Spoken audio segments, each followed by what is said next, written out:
go ahead. Go ahead and close it. Just let it go. Let it go, it stops by itself. That little latch should be popping in on its own accord like that. It doesn't want to. Let it go. Let it go. See, it should self-pop in by itself like that. It's not doing that. I tried to make adjustments on it. It's just not cooperating. There goes Ling. And here we go. And let's just take a look while we're standing here. And there's our top pins that worked out fantastic. These are the straight H clips. It's the adjustable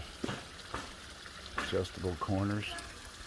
This glass is just slightly bent, about 20 degrees. And there's another. This is the straight H clip.